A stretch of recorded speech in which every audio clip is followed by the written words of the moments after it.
yeah, he is impressive. One person per organisation. I counted about 6 people. Yeah.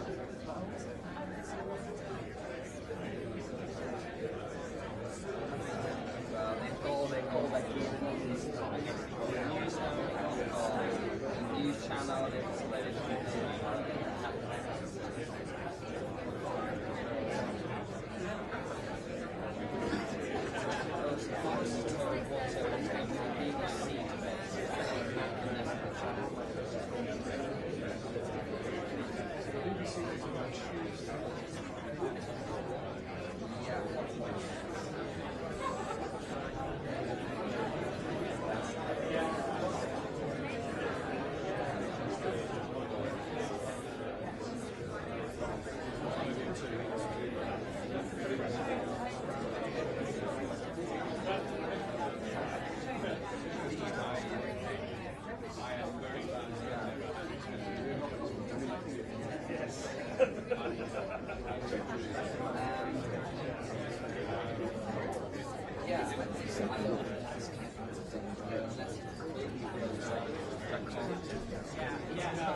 he's been so much more disciplined this time.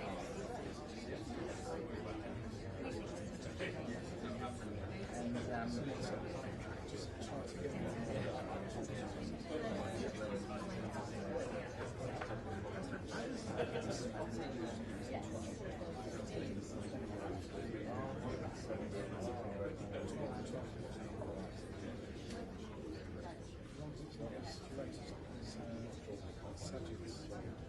hours, yeah. It's quite funny though, at least they should get on well, 2 hours stop.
LBC.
morning, everybody. My name is Siobhan Venita. I'm the Liberal Democrat candidate for Mayor of London, and I'm absolutely delighted to welcome you here for this very exciting, very positive occasion this morning.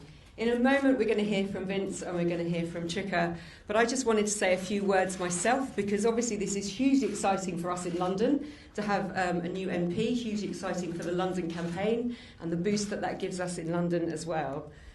But I wanted to start from one London member to another, saying a very personal welcome to you, Chuka, from me. It's brilliant to have you here with us in the party. I would say, lots of people say, that you learn from your mistakes. You probably learn more from your mistakes than you do from your successes. I'm a firm believer in that. So on that note, I would like to offer you the role of my branding, head of branding for the London mayoral campaign. I'm looking for a really good logo and a really snappy strapline. So that offer is there for you, Chuka, straight away. But seriously, on a more serious note, what you've done is incredibly brave. And actually, leaving a political party that has been so much of your life and so much of your identity is not an easy thing to do.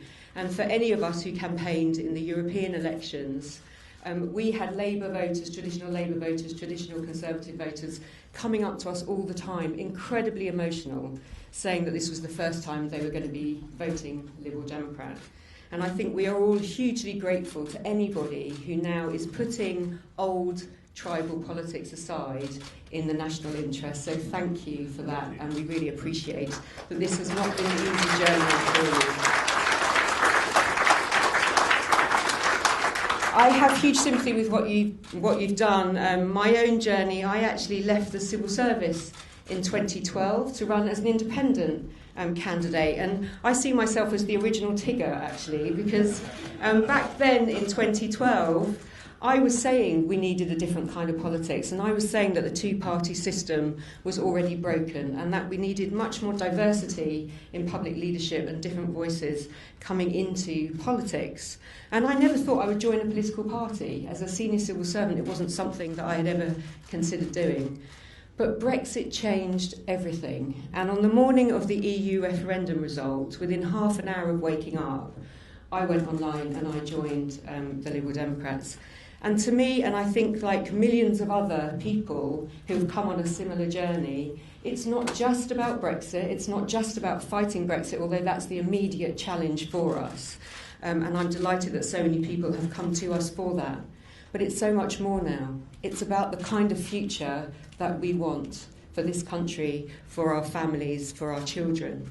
And actually now is the moment where everybody who shares our liberal, progressive values should come together with us, join with us to create the strongest possible political force that is open-hearted, international in our thinking, global, kind.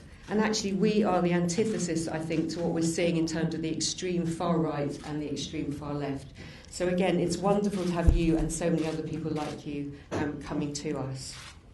I'm delighted that you're going to really help us build that force. And on a London issue, I'm particularly pleased because we have worked together on serious issues like youth violence, and I think over the coming months I'll really look forward to working with you on some of those issues as we look towards the mayoral campaign as well.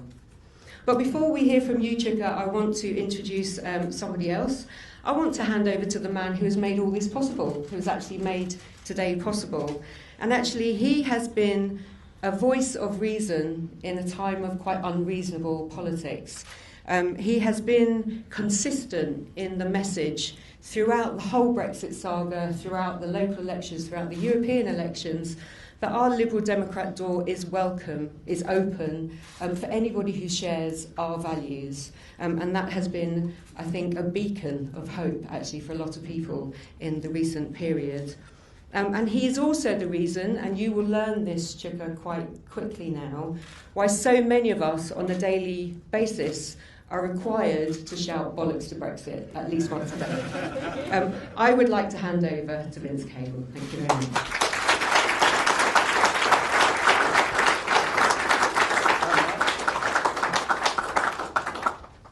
Well, welcome everybody. And I'm here essentially to welcome Chuka to the Liberal Democrats.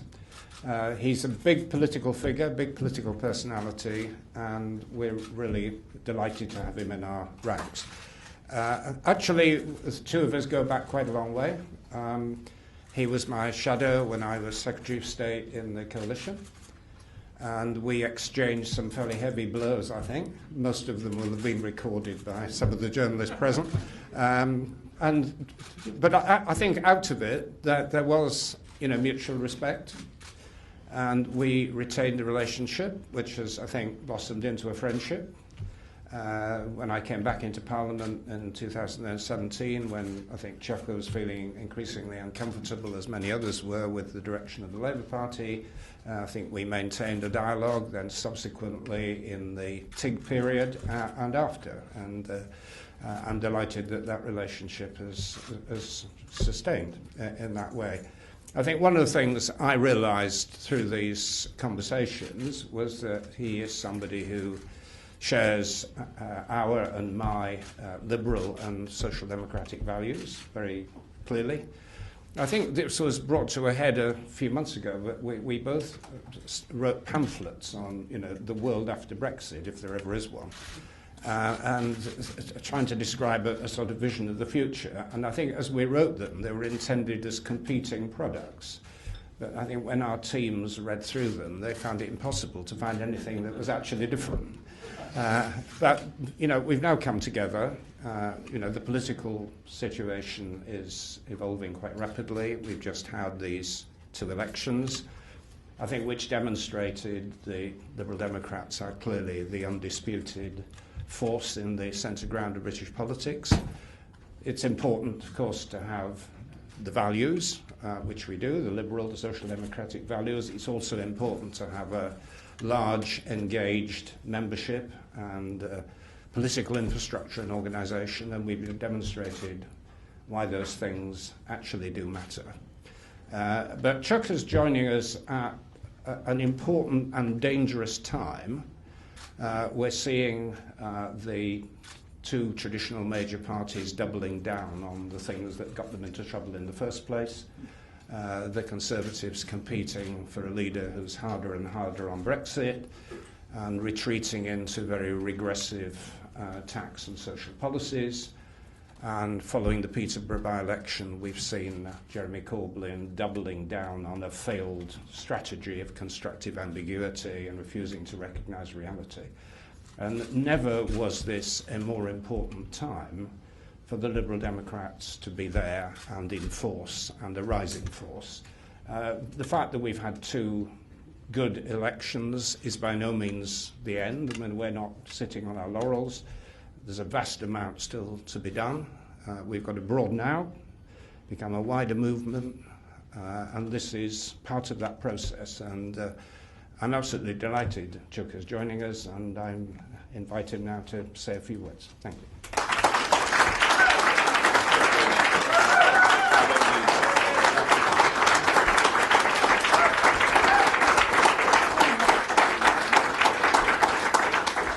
Well, thank you very much to Siobhan and Vince, and I am absolutely delighted to be part of the Liberal Democrat team and a member of this party, and I'm incredibly grateful for the wonderful warm welcome that I have had since the news broke last night. And I thought I should say something about why I've made this decision. Why have I done this? And I suppose you could say, I mean, I've never been a particularly tribal person, but I think, you can probably tell that through the number of parties I've been a member of this year. But look, my values and my principles come first in all of this. They're the reason I started a political journey in leaving the Labour Party earlier this year. I am a social democrat with liberal values, as Vince has said. And those values revolve around a fair and open Britain, one with a mixed economy, which enables everybody to achieve their dreams and aspirations regardless of their background. We have absolutely got to overhaul the ridiculous constitution and the way that our democracy in this country works. And I'm unapologetically an internationalist. And that's why we have got to oppose this Brexit, and we have got to ensure we do all we can to keep our country as a member of the European Union. Now, those are very much my values. They are the values of the people that I represent in Streatham, the community I'm from, that I was born into. They are the things on which I stood at the last general election, and they are the values of the Liberal Democrats. Our politics is broken, and we've obviously got two main parties that sit at the heart of the system who are not addressing the challenges that we face as a country, because they are part of the problem, and they've exacerbated those problems that we have. They're fueling divisions not only within their own parties, but also in our country too. And above all, they have failed to do their duties as a government and an opposition. Now, in spite of all the upheaval and the dangerous place that we're in that Vince referred to, I think there is huge cause to be optimistic and hopeful about the future. This is the most exciting time in my lifetime, I think, in many respects, for the progressive, liberal politics that we have in our country. The local and European elections illustrated that millions of voters agree that the two main parties in British politics are broken. The tectonic plates are clearly shifting. And I think the public is now more in favour of upending the two-party system than at any time in my lifetime, including the 80s. And I was a kid then, and I wasn't active in politics then, but including the 80s. And I think this provides a historic opportunity to change the system, to realign British politics, to fix our broken politics, and to, of course, deal with the problems that cause people to vote for Brexit in the first place. So for the sake of all our citizens, we have got to grab that opportunity now, in my view. Now, after leaving the Labour Party, I thought that Britain needed a new party, and I believed that the millions of politically homeless people in our country wanted a new party. I was wrong. You have your ups and downs in politics. Politicians, we're all human, believe it or not, and we have our flaws. I've got plenty, as many in the media tell me about on a daily basis. But I think the important thing is to learn the lessons from any mistakes you make, to listen to what your constituents are saying, to listen to what the electorate are telling you, and to strive to do better. And there are two big lessons for me from the last few months. I think the first is that I massively underestimated the challenge of building a new, fully fledged party like Change UK in the midst of a national political crisis, and attempting to do so at the same time as running a national election campaign like the European elections. And Vince, who'd always pointed this out to me, is one of those "I told you so" moments.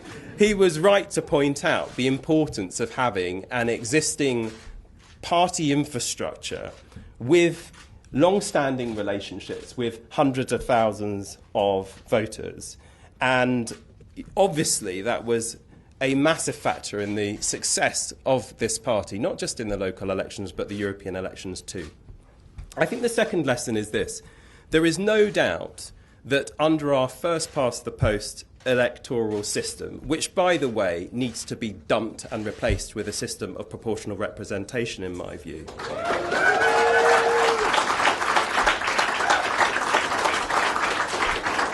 And before people say, well, you're just saying that now because you're a Liberal Democrat, I was saying that when I was in the Labour Party. But we're saddled with this unfair, undemocratic system. And it's clear in that system that's used for Westminster elections that there is only space for one main progressive Liberal centre-ground offer. And that is clearly the Liberal Democrats, in my view. So what more was stopping me from joining, accounting for the last two things I've just mentioned? I'll be honest, I found it hard to come to terms with the impact of the public spending cuts, which were instigated by the Conservative Liberal Democrat coalition of 2010 to 2015. And as you would expect, the comments I made then as a shadow business secretary are doing the rounds as I speak. In fact, they're probably getting more of an airing now than when I first said them. Now, I didn't disagree about the need to reduce the public sector debt and deficit. Indeed, Labour's last Chancellor, Alistair Darling, he accepted the need for that too. But I did disagree with the speed and severity of fiscal consolidation and the extent to which those cuts to public spending were borne mainly by public spending cuts as opposed to tax increases. Now, I would say, and I say this in particular to people who have before voted Labour or still do now, let me say this to you. 4 years on from this party's time in office, things have changed. The Liberal Democrats have voted against every single one of the Conservative budgets since 2015. This party stood on an anti-austerity manifesto in 2017, for example, with commitments to end the public sector pay cap, increase tax to pay for the NHS, reversing cuts to housing benefit, universal credit, and so on. And senior figures in this party, including Vince, have said that although the party curbed George Osborne's worst excesses, things like the bedroom tax should never have been allowed to be introduced. And of course, people who have accepted a major mistake was made in making them breaking that pledge on university tuition fees. And I don't see any of that type of thing happening ever again. But most importantly, the biggest impediment to ending austerity currently is pressing on with Brexit. In every Brexit scenario, tax receipts will be hit hard, depriving the exchequer of much-needed revenue to invest in public services. Both Labour and the Conservatives are committed to facilitating Brexit, and you cannot end austerity and sponsor Brexit. That is absolutely clear.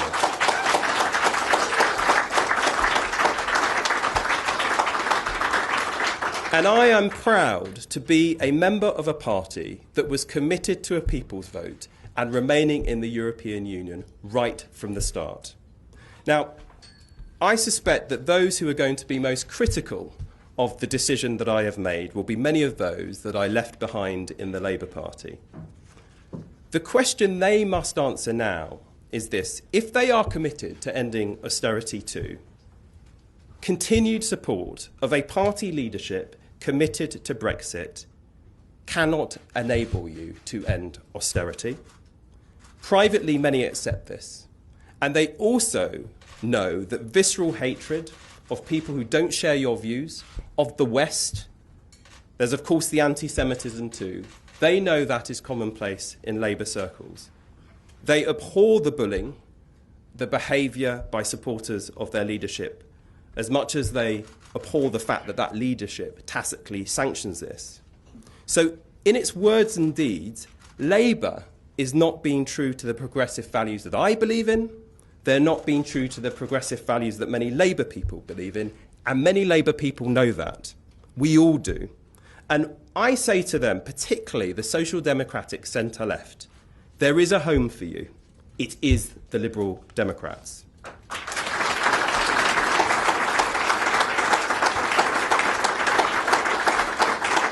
And I just want to finish by saying this. Ensuring that progressive liberal values prevail in this country is not something that can be done by any one force, any one organisation. But I'm convinced that the Liberal Democrats, as the spearhead of a broader progressive movement in civil society, offers the best chance to improve the lives of those I represent, as well as countless other citizens across our country. So I say the time has come to put past differences behind us and in the national interest, do what is right for the country, which is why I've made this decision. Thank you very much for listening. Thanks a lot. Thank you. Thank you.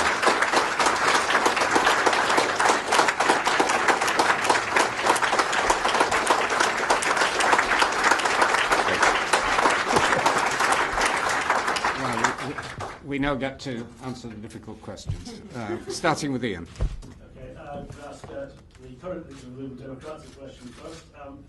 Chuka Umunna has now joined you. How many other independent MPs, Conservative MPs and Labour MPs would you expect to follow suit, if any? And I suppose that's the first thing I'll ask Chuka a question if I can. Well, I'm not quantifying it, but we are having conversations with the other independent MPs. They're making a decision based on their own personal circumstances and in their own time. But it's clear that we share values and objectives with quite a few of them.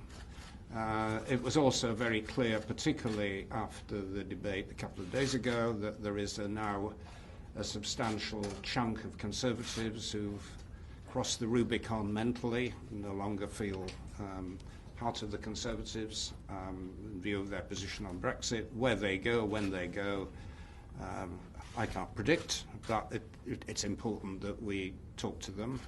And similarly, we know, through our contacts, that there is this suppressed civil war in the Labour Party. I mean, there were people who attended that meeting on, I think, Monday night, who said it was the worst parliamentary Labour Party meeting that they had ever been to, probably worse than the ones Chuka attended. So stability on that side is far from guaranteed. But if you ask for names and dates, I can't give you. But we are reaching out to that cohort of people, and we expect over the coming months to bring them in. Okay, and if I could ask you about Chuka, now you're in your party, I just want to know that you're certainly not a tribal politician. This is your third party since the start of the year. Do you intend I'm not intending on joining any others in my lifetime, by the way. that wasn't quite the question, but when you obviously represent the Streatham constituency, is it your intention to stand again in that constituency? And if so, why not, to coin a phrase, have a people's vote? Why not have a by-election, since you're only the third label since fighting the last general election? And more widely on your character, you were somebody who wanted to lead the Labour Party, then bottled it and left. You're somebody who's the official spokesman of a new party after the European election results, bottled it and then left. Some of your former colleagues... You like this word bottled, don't you? Well, that's another bottle. Some people, I suppose, are throwing some at you as well, and saying that you are guilty of bad faith and bad political judgment. Can you absolutely guarantee that the Liberal Democrats is going to be, to coin a phrase, your final resting place? Yes. I'm not intending to die anytime soon, Ian. Look, people throw things around in politics all the time. And look, to coin the phrase of a famous Liberal, when the facts change, you've got to change your mind and not ignore what is happening around you. I actually think it is a bad thing in British politics for people to plough on regardless of the facts. I think we're far too ideological, and I think people find it refreshing when politicians stand up and say, look, I got something wrong, something has changed, I've changed my mind. Look, I'm a Streatham boy born and bred. I am absolutely committed to my constituency. But look, I've been a member of this party for a day now, almost. And I think for me to start dictating what happens in the future and pretending somehow that I shouldn't have to go through the usual processes like everyone else would be the wrong thing. But here's the thing I'd say to perhaps the broader point. I think a lot, you know, what I have found with those who haven't changed parties, haven't changed their minds on things over the last few months, is that privately they say, look, I agree with every single word you've said. And I'm like, well, why are you sitting around and not doing anything about it? The easy thing is to sit in your comfort zone in a party that you know is doing the wrong things, that has changed beyond belief, and not do anything about it, because personally for you, that's the best course. Now, I think if you're going to do the very important, sacred job that you do as a Member of Parliament, if you're not going to put your values and your principles before absolutely everything else, you should not be doing the job. And the values and the principles are what have driven me to do what I have and to try and do something about our broken politics, which is why I've been on this journey since February, and I make no apologies for that whatsoever. Well, look, I say this, I mean, you know, Ian Lavery, the chair of the Labour Party, loves to talk about people's vote when it comes to a by-election, but he's somehow allergic to the idea of having a people's vote on the biggest issue facing this country since the Second World War, which is Brexit. But first and foremost, under our constitution, you elect individuals. Unlike Ian Lavery, I'd like to change our constitution. Secondly, the biggest issue in my constituency, which scored the highest Remain vote in the land in 2016, is Brexit. And a large part of what drove me to leave the Labour Party, in addition to the other things I've mentioned, is Brexit and the fact that I'm opposed to it. And a large part of what has driven me to join the Liberal Democrats is the fact that it opposes Brexit too. So my constituents, on the whole, the overwhelming amount of correspondence I've had today, and in addition since I left the Labour Party, has commended me for doing what I've done, which is a difficult thing. Look, if you're in this for, I mean, I find this thing rather amusing that I get called a careerist, and you just read through a list of things that I've done which are the antithesis of what it is to want to climb up the greasy pole. You don't leave the political security of one of the two main parties to further your career. Anyone can tell you that. Rob Powell, Sky. From Sky News. Firstly, to Chuka, you say it's seriously difficult to set up a new party. Nigel Farage has managed it pretty well in the same amount of time. What's he been doing right that you've been doing wrong? To Sir Vince, is there anyone you'd say no to if they came to you and said they wanted to join you? Nigel Farage. Look, the Brexit Party is, let's be honest about this, it's the Nigel Farage Party. It's UKIP 2.0. The idea that this is some new thing is, I could use a B word, but let's just say it's nonsense. This is a guy who has been in British politics for 3 decades. I was at school when he kicked off his political career. And that is where you see the foundations of the Brexit Party.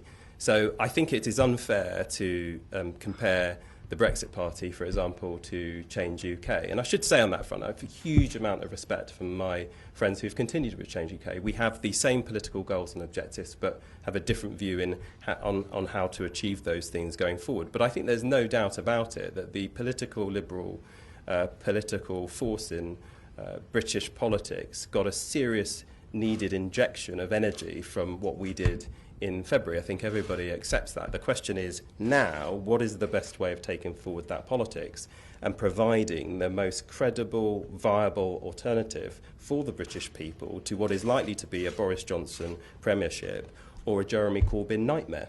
So that is really the question for us. And I think, who am I to dictate what we do as a party? Everyone's got views on this, but I think we generally accept that beyond opposing Brexit, we also have to show that we're best placed to deal with the things that led people to vote for Brexit in the first place.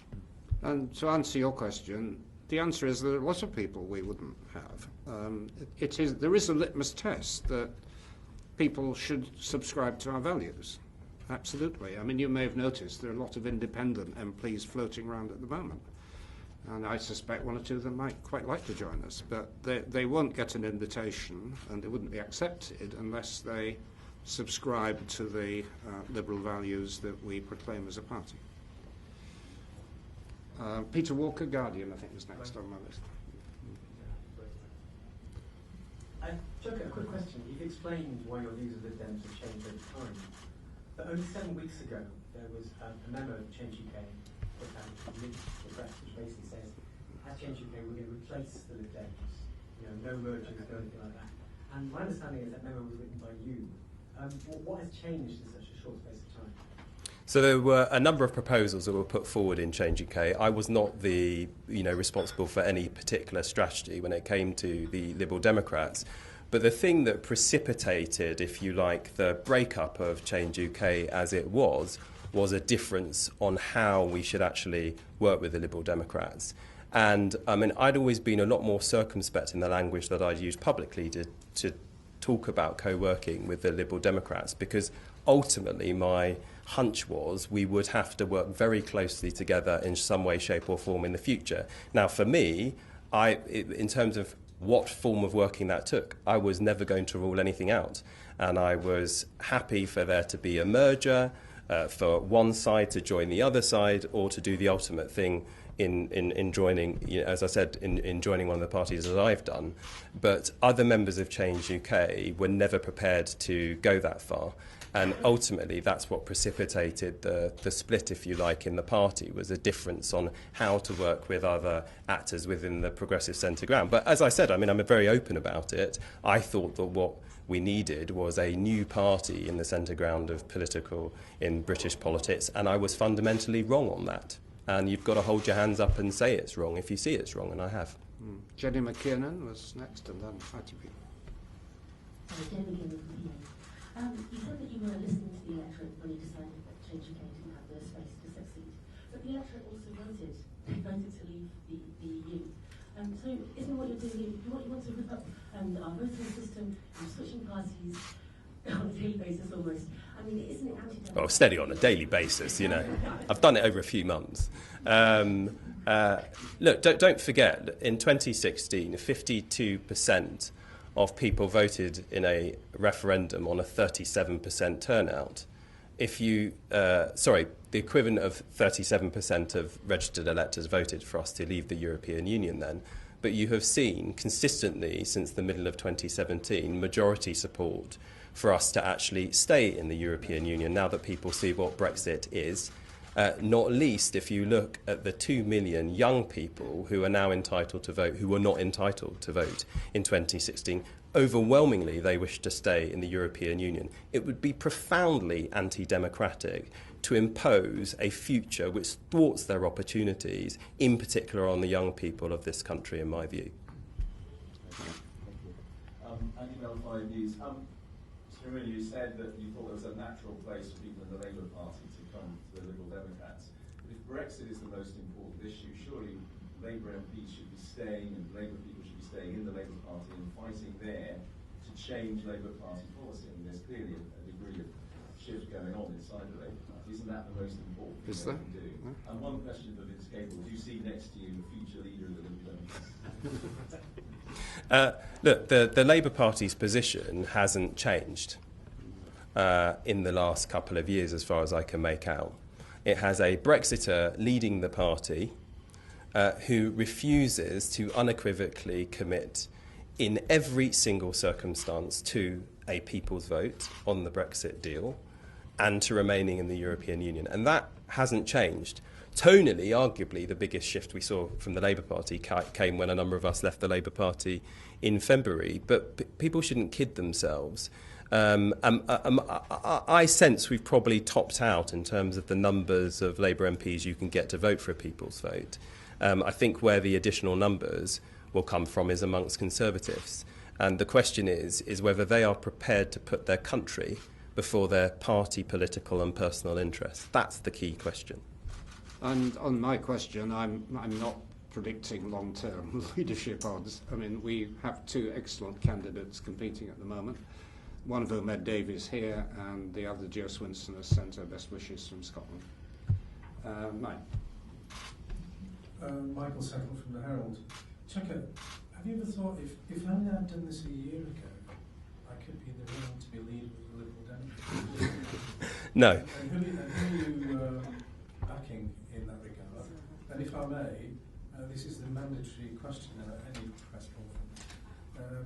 It's almost a prerequisite now for any senior politician. Can you enlighten us as to what illegal drugs you use? I was wondering what you were going to ask me then. No, I don't regret making the decisions I've made when I've made them. This isn't, as I said, this isn't been about some kind of career move or becoming the leader for any party. I'm not going to become the leader of the Liberal Democrats. That's not what this is about at all. As I said, it's about my values, my principles, and the causes I really care about in my constituency. I'm not going to endorse either of the two excellent candidates who are standing to be the leader of the Liberal Democrats. Look, I'm very conscious that I've only just arrived in the Liberal Democrats. I have to, earn the trust and gain the confidence of its membership. And if I just walked in and said, right, I think that person should be the leader now, it would be rather arrogant and presumptuous of me, and I'm not going to do that. I have admitted to having, in relation to the mandatory drugs question, I have admitted to having smoked cannabis, weed, but I've never taken any other drug. I certainly haven't taken any cocaine. Maybe Boris Johnson will answer that question one day, but... Well, you haven't asked me, but I'm an extreme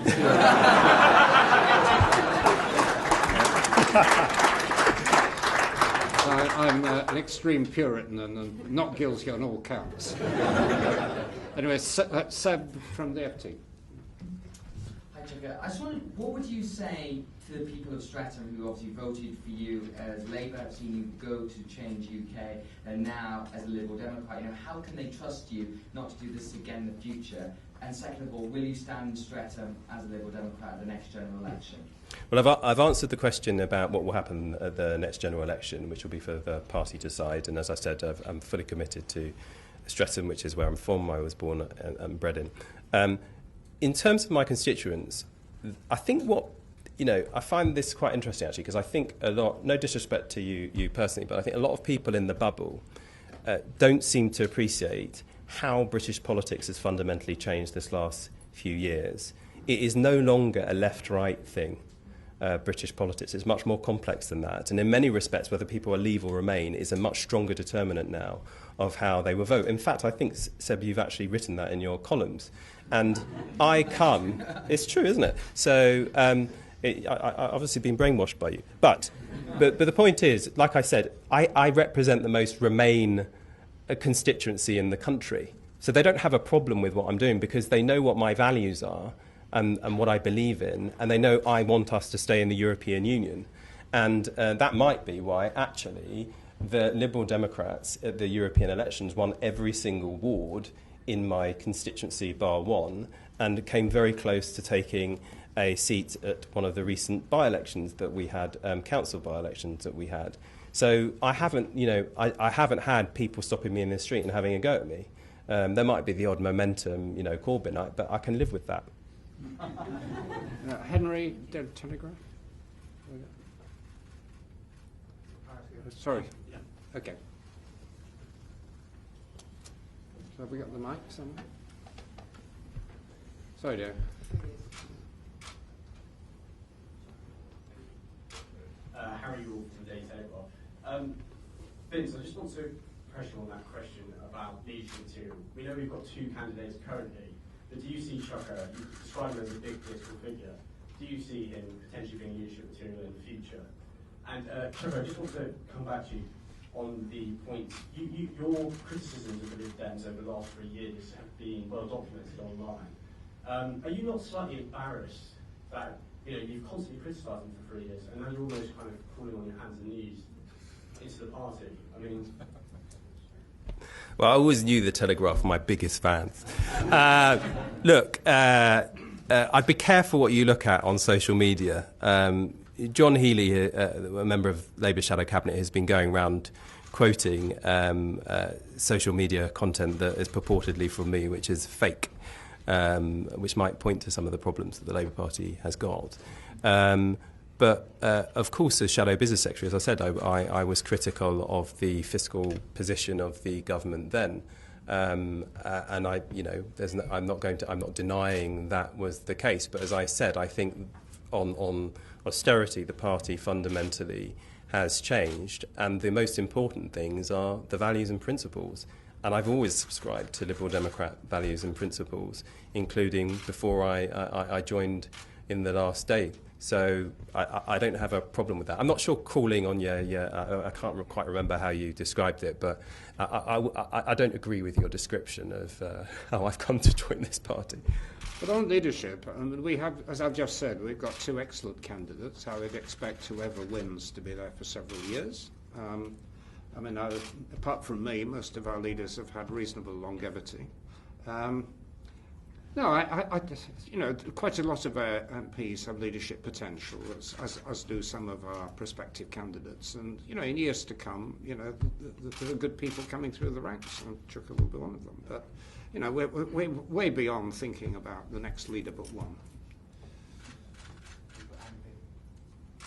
Adam, yeah. Hi, Chuka. Adam Payne from Business Insider. The 5 MPs who are still in Change UK, or the Independent Group for Change, as they're now known, would you urge them to follow you and join the Lib Dems? And what do you think the future holds for your former party? Well, I've got a huge amount of respect for those, the MPs, the Change UK MPs. They're my friends. We went on a very difficult political journey together, leaving the main parties. They are good people who have the right values and put the national interest first. We just had a difference in view on how you realise what it is you're trying to achieve. And of course I would urge them to join the Liberal Democrats. I think what was clear from the European elections is that we need to consolidate and, if you like, properly organise the liberal, progressive centre ground of British politics and be very focused on what we're trying to achieve, which is change people's lives. And that has very much informed my thinking on this. And it's not just about, I think it's really important for us to say this, actually. I kind of see it as an ecosystem. So it's not just about a political party in Westminster. You've got to build a broad movement. And one of the things I've been most encouraged by everybody in the Liberal Democrats since the European elections, it would be very easy to get drunk on the success of the last few months. And that is not at all what I have found. This is not a party resting on its laurels. This is not a party that thinks it owns anybody's vote or support. It is determined to keep working to grow that support and build it beyond what it is now so that it can actually be in a position to change people's lives. And if you're not in the business of changing people's lives, you shouldn't be in politics, in my view.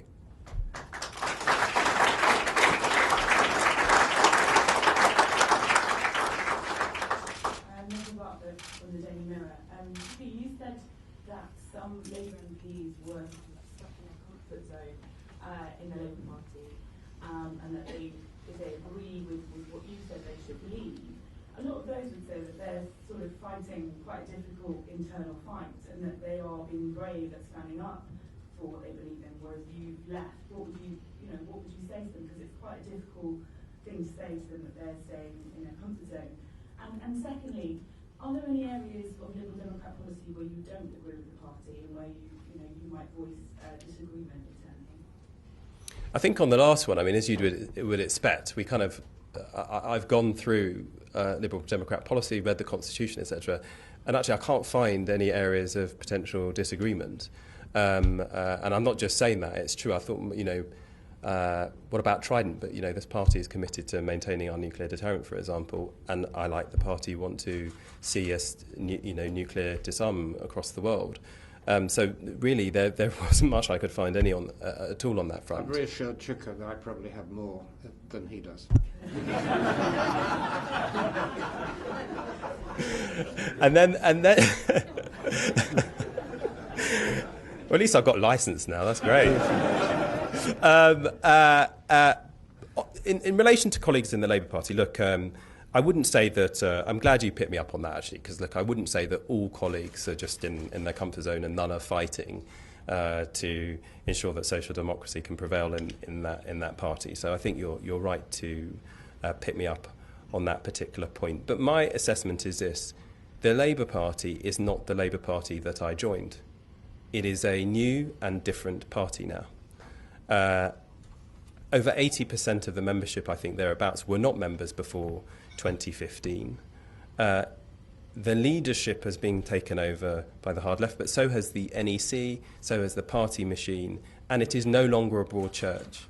And when I talked about the cultures and behaviours in the party and the unwillingness to accept different views and to accept that it's a broad church, that party is never going to go back to what it was when I joined it. And the question is whether when you are prepared to accept that fact. Now, I was, doing what I could in that civil war, as it were, to ensure that sane, sensible, progressive, liberal politics prevailed.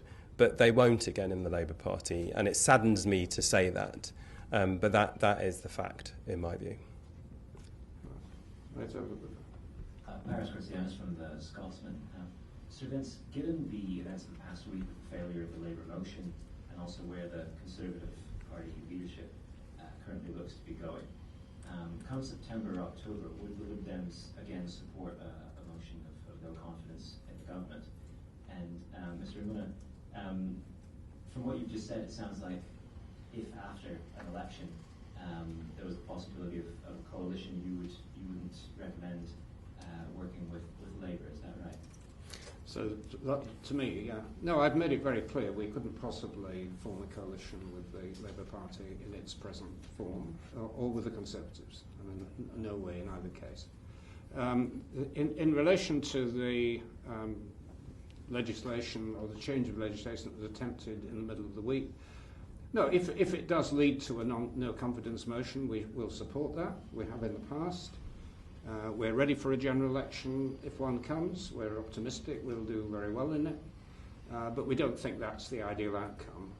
There are other ways by which Parliament can stop a no deal. The ideal of which is to go back to the country and have a people's vote. And that's the scope for doing that is narrowing because of the time constraints, but we're still aiming for that. I think it's perfectly possible and achievable. And we'll have to work with people, of course, in other parties to make that happen. Sorry, Chuka, do you mind, how would you feel about working with the party Labour that you left? I agree with Vince. I